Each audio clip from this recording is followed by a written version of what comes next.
think I'm live. I'm glad I'm live on this thing here. I am the Morning Gardener, and I'll be your host for the next few minutes. And hey, how you doing? Hello, this is Micro. Um, and what's going on here is, I'll thank you for the thumbs up. What's going on here now is that I just came from planting some more corn. I planted some 3 days ago. I planted some about a week ago, week and a half, something like that. And I planted some today. Here's what's going on, folks. I'm loving it because I'm digging in soil and I'm looking at the soil. And I'm telling you, folks, it's black and it's crumbling. This soil was not like this when I first came to this location. This soil is like that because I chop and I drop. Um, I use weeds. You can't play games with me no more. I don't have to buy big expensive items to get good food quality. I know the potential of the uh, what we call the weeds and what they offer, and also the grass clippings. I know what they offer, so I've seen the outcome, and I'm looking at the soil. The soil is pretty, and it used to be. Let me tell you what it used to be: a sticky brown with sort of like gray marbling in it. Nothing but clay. Now I take the pitchfork. I go out there. Excuse me, manure fork. Get it at Walmart. I'm not advertising for them. I'm just saying I had the fork now going on about 6, 7 years now. The fork is great. Uh, let's see. Let's see. What is chopping drop? Okay. Someone asked, what is chop and drop? Okay. All right. Chop and drop is when you use a method of cutting down existing vegetation and allowing it to hit the ground, lay there until it decomposes, feeding the biology in the soil. Basically, that's the best way I can describe it. And so I've been doing that now for the last 3, 4 years. 3 or 4 years I've been doing that, and it really works great. It really works great. My corn I put out there a few days ago is standing up and it's all brave and everything. Oh, you're quite welcome, and it is doing well, and I'm happy about that because I used to have that sticky soil and saying, "What can I do? What can I do?" And I remember one time I wanted to buy a whole truckload of black, what they call topsoil.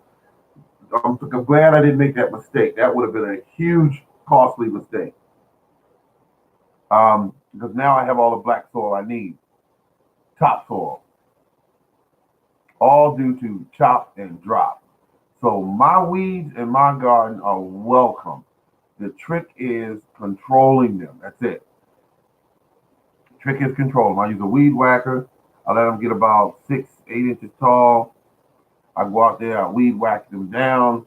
Once I weed whack them all down, I let them lay, and you'll come out there in about 1 or 2 days, and you'll see all this brown mass laying on top of your soil, looking like straw, and it's nothing but grass and weeds that you cut, and now they're turning into a soil cover, if you will, and you pay very little for it. You ran your weed whacker. That's all you did.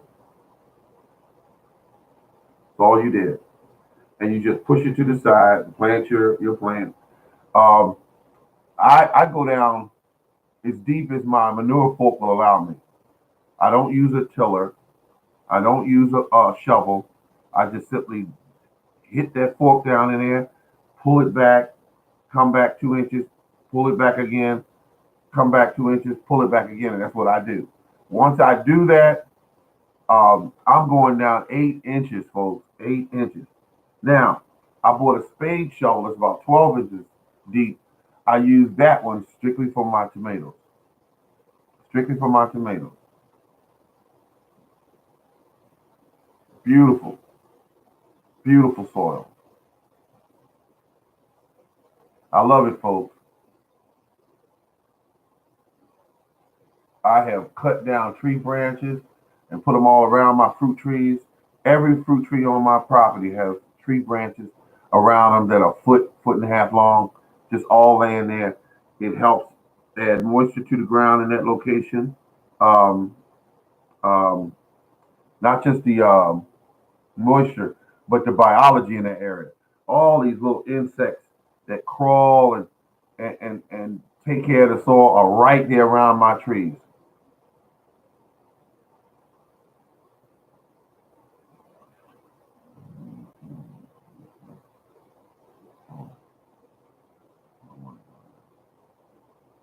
And on that note, I want to say thank you. I did my show today, um, relatively short, but I still did it because I got to keep my word. I said I'm going to try to do it the 2 days that I'm off from work, and I will try to do it. Make sure that I give that information out there. I did stop by the box stores today, actually two of them, which was Lowe's, and I stopped by also Walmart. Notice that in my location, there are no fruit trees in the stores. The only one that's there is what is the name of that store called? It's called Home Depot, and they are marked up. They are marked up. Let's see what we got here. Let's see, Morning Gardener. Thank you very much. Good evening. That's what he said there. Jay, I said, have you heard of a pineapple pear, a tree? Yeah, I've heard of them. I heard of them. I don't know a great deal about them, but I've heard of the pineapple pear. Yeah, but the only pears I have now is one called Delicious. That's sold at Stock Brothers. Um, and the other one I have, I think it's called what that classic one they say. I mean, it's really sweet and good. It's I can't think of it right now. It's the one that everyone usually put on their property. And then I got another one called Duchess. Don't know much about it other than uh, a Bartlett. Bartlett is the pear I'm thinking of. Bartlett. So I have the Bartlett, and I have the Bartlett, and I have the Delicious, and I have the Duchess. And that's what I have. That's all I want, really. I got that three trees that produce pears. That's enough for me. Um, the only trees I see that may be leaving my property, and they're beautiful trees, beautiful, big, healthy trees. Nothing's wrong with them, and that's the cherry tree. I'm getting rid of maybe one or two or three of them, and so excuse me, and so I want to get rid of those trees because they're not producing. They need a mate or something. I take a look at them sometime. They got different flowers on them of each other, yet they're both supposed to be the same tree. So something got mixed up. So instead of going through all the worration of what are these trees, why aren't they producing, what kind of actual tree I can get to cross with it, I got to get rid of these trees because they're 4 and 5 years old. They haven't produced anything. Well, they produce blooms, very beautiful trees, and they also produce one or two cherries on them at different times. That tell me that it needs a pollinator because it's trying to produce. So that being said, it is what it is. So I'm going to put in more apple trees. One of the apples will definitely be Honeycrisp. The next one will probably be Granny Smith. That's definitely Granny Smith because I have a ton of those Granny Smith apples. I like them. And let's see, what's the other one? Fuji. Fuji. So that's how that's going to go. And I'm thinking, go ahead with my what they call dwarf trees. Keep adding the dwarfs because the dwarf is what I can keep pretty much under control, and that's how that's going to work. Hey, what's up? How you doing? Let's see. What's up, Morning Gardener? and friends. That's how you come into a room like everybody else did. That's how you come into a room. You come in there and you say hello to everybody. But I see myself going back and getting three more apple trees, um, getting rid of the cherry trees because beautiful trees, like I said earlier, beautiful, but they're not producing, and I'm not gonna, just be holding on to a tree. I mean, it's a beautiful tree, beautiful trees. It's about four of them I have that I got to get rid of. Then I have another cherry tree that I'm going to definitely keep. Can't think of the name of right now, but it creates cherries and it doesn't need a mate. It doesn't need a mate. So that's a plus. I found out about that a little late in my gardening career, so to speak. Um, and I just want to make certain that I get trees that will produce. So apple trees are classic because you can always the fruit stores longer. You got a beautiful thing there when you got apple trees, and that's what I'm going to stick with. Apple trees. I got pear trees. I'm waiting on I'm waiting on the mate to it, which is called a delicious pear, to get old enough to start blooming, which would probably be this year coming up. And once it starts blooming, then it'll have something to cross with the Bartlett. So that's what we're gonna hope for. I hope that works out. I see most of your fruit trees are doing great. Yeah. The trick to it is what I'm doing now. As I said this over and over again. I said to people, because I try to tell them to save their money and stop. I've been doing this a long, long, long time. I've made all the mistakes. I've done it. And when I found simple things like cutting up pieces of wood and putting them around the base of the tree to feed the trees, and also keep them moist during the hot days, because when you put that wood around the base of that tree, it stays moist there where those logs are laying at, or that wood's laying at. Not only that, you got you got to prune them, but you got to get off to a good start. I did that with the first thing I did, which was put them in the ground. I tell people, do not fertilize that tree when you put it in the ground. Do not put any of compost and all that around the tree. I tell people that don't do that, because you take a tree and you make it stay in that same hole. Those roots will stay there, and they will not go venturing out looking for any kind of food and water supply. It won't do it. They'll stay right there in that spot. Um, so and then I cut it off at about 18, 19 inches on an angle, 45-degree angle. I'll do that because once that tree gets cut off, it immediately does one thing. It starts fighting for survival, and it starts looking for a way to get that sun. And the first thing it does is start branching out. All my trees are branching out like I said, about 19 inches, 18 inches, and they just right in front of me. All my fruit right now, if I was in my yard now, all my fruit is right in front of me. Everything from the top to the bottom, I can get to all my fruit. All my fruit I can get to. Um, when they prune them at the nursery, if you leave it like that, it's going to grow up high, and then it's going to branch out. And that's what you don't want, because it's going to just be a mess when it's getting real tall and you can't manage that tree. Um, so I'm looking pretty good now. Um, Grass clippings. My neighbor gave me some grass clippings. I will only take them from him because he doesn't spray his lawn with anything. So I put that all around a lot of my trees. And when I do that, it rots down and it feeds my trees a lot of nitrogen. If you don't want, but don't add too much nitrogen, because too much nitrogen will cause these growth spurts, and it'll make the branches get huge, and the tree will get real tall, and that's not what you really want. You just want the tree to basically produce fruit.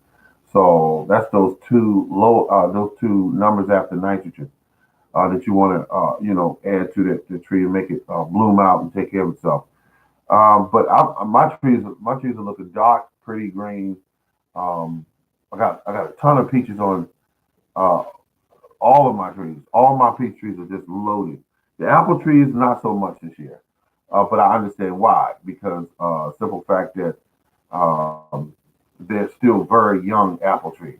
They're still young. So I got maybe I want to say maybe out of how many apple trees I got? One, two, three, four, five, six, seven, eight, nine, 10. I have 10 apple trees, and I got like five apples out of all of them. So they're young. They're young trees. I'm not mad. I'm not mad. I'm just what I'm doing this year. I'm just feeding these trees and keep them fed, and um, that's going to be important for those trees to put on that bulk so that they can start getting strong enough and develop their root systems so they can produce apples next year. And that's how that works. So I'm looking now.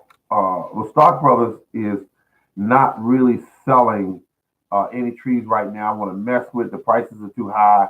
Everywhere you go, Home Depot is selling trees for averaging about $49. And I'm not giving anybody $49 for a tree. I'll go out there and take a cutting off of my tree and start a brand new tree from that and pay zero, and just keep that standard tree cut back and keep it just as small as a dwarf all year long, all its life. Um, so, but I'm concerned about only thing I'm concerned about that is how it fruits. A standard tree usually takes a little longer, from my understanding, to fruit. It takes longer. So I don't want to be waiting 5 or 6 years to see a tree produce fruit. Your dwarf tree will produce anywhere from 2 to 4 years, and you have some fruit. But a standard tree, if you can get it to produce fruit in say 2 to 4 years, um, then yeah, it's worth starting your own trees and just keep them cut back. Because to be quite frankly honest with you, you can buy a dwarf tree all day long and it'll still get big. That dwarf tree will still get real big. I mean, it'll all you got to do is feed it properly, and I know how to feed them properly. Give it the proper amount of water, give it proper amount of food, get it on a nice schedule, and I'm gonna tell you that tree will get 15, almost 20 feet tall, and it's supposed to be a dwarf. So I know because I've had them on my property that were close to 20 feet tall. So I had to go in there and cut back real hard because it's what I'm feeding my trees. That weed and grass fertilizer I use is crazy. It makes trees act up. It makes them act crazy. Um, so the day I put in corn, I put in beans. Uh, oh, matter of fact, I got to put some more beans in the day. I got to remember that. If you see me back on here, remind me and ask me if I put the beans in. But yeah, that's it. So I'm only messing with corn this year because it's a favorite corn that I like, which is peaches and cream. Um, all corn is heavy feeders. Watermelons are heavy feeders. Cantaloupes heavy feeders. All these plants are heavy feeders. Potatoes are heavy feeders. I got some potatoes out there right now.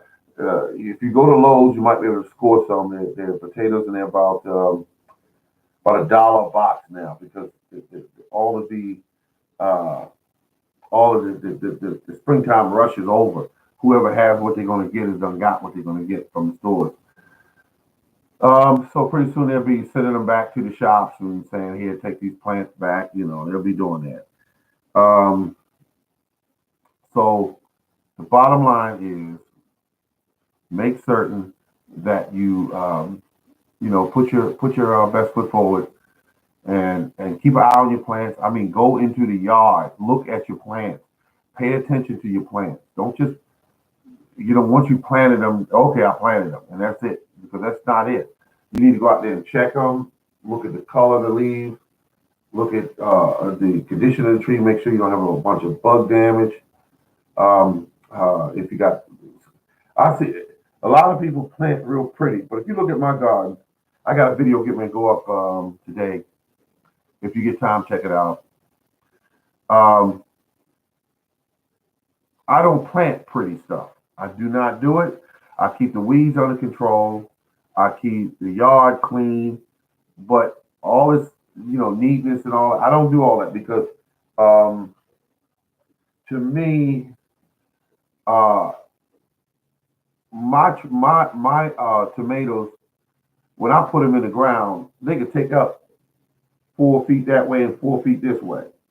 Easy, one plant. Plenty of mulch around your trees. Um, yeah, but my mulch, like remember what I was saying earlier, they're tree branches. They're not they're not what we call you know that mulch you buy in a bag. I wish I would spend my money on that stuff. I mean, they put it in a bag and charge you $4 for grounded up wood. Some of the wood they actually make from those pallets. The pallets around the businesses where they bring in their supplies, and then they paint it like a reddish color, and you think you got good wood for your trees. You hand in your trees and your bushes painted wood that has no nutritional value or very little nutritional value. Excuse me for that.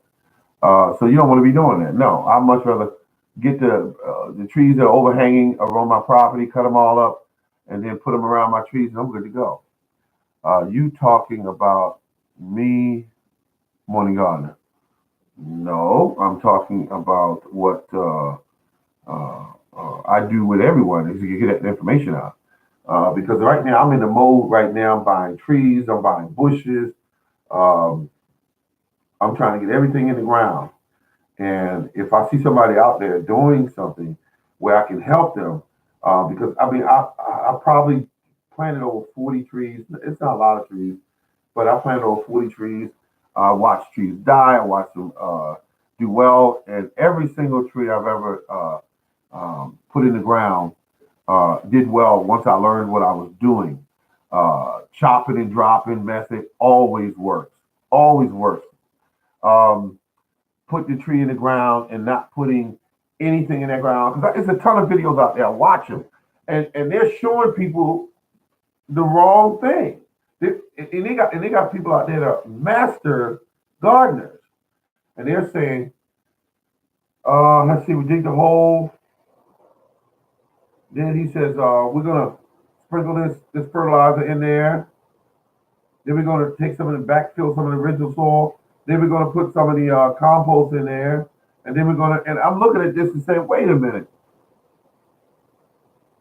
a tree is like a child. When they get old enough, 18, 21, 25, whatever, if you keep giving them money, food, shelter, and no bills to pay, child gonna stay there. Child gonna stay right there. Tree is the same thing, gonna stay right there in that hole and not gonna move. But when you put it in the ground,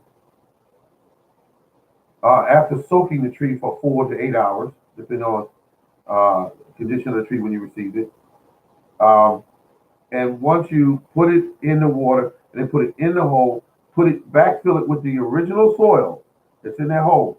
What the tree has got to do, first of all, is adapt to that soil. Then once it adapts, you water it, keep your eye on it.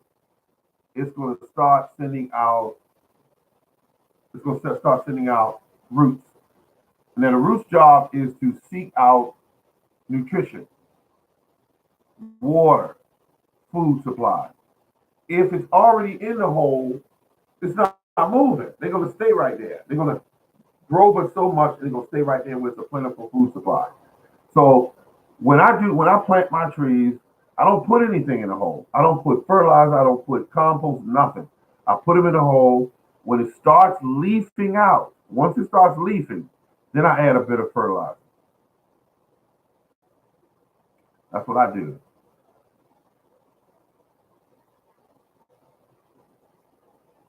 But I don't do anything with them. As far as keeping them. No, no. I do my bushes like that too. If you saw my raspberries, they're beautiful. They're beautiful. I don't fuss over them. They're beautiful. They're tall. They get ready to blossom. Only thing I gave to them was um, a fertilizer that stimulates blooms. That's it. The bull garden ran to say, Don, the bull garden ran. Hey, brother. Whoa, all right. And that's how that works. So this evening, the sun here is bright, it's beautiful, it's 70 degrees. Um, my corn is growing great. I'm planting beans right alongside all my corn because beans produce nitrogen. The biggest uh, part of a corn's food supply is nitrogen. That makes it makes the corn grow well when it has the proper amount of nitrogen. But if I want to add more nitrogen, I can go out there and give it what we call it a blood meal. I can give well urea. You know what urea is? Somebody in the room knows what urea is. Urea is urine. It's basically urine is what it is. And corn loves that. Corn loves urine. Loves it. Eats it up. But on that note, it has been 26.57 minutes. And I'm going to go out here now. I did my show for the day. I appreciate everyone for stopping in. I do. I appreciate each and every one of you. But I'm going to go and uh, go ahead and get everything watered in for the night. I still got to put my tomatoes in. Um, the only ones I have now is called the Brandywine, the Navajo. I think it was a Navajo purple. It's a purple Navajo, purple Cherokee. Beautiful, beautiful, beautiful plant. All right, good people. This has been the Morning Garden Show. Thank you very much. And remember, keep on growing. Keep on growing.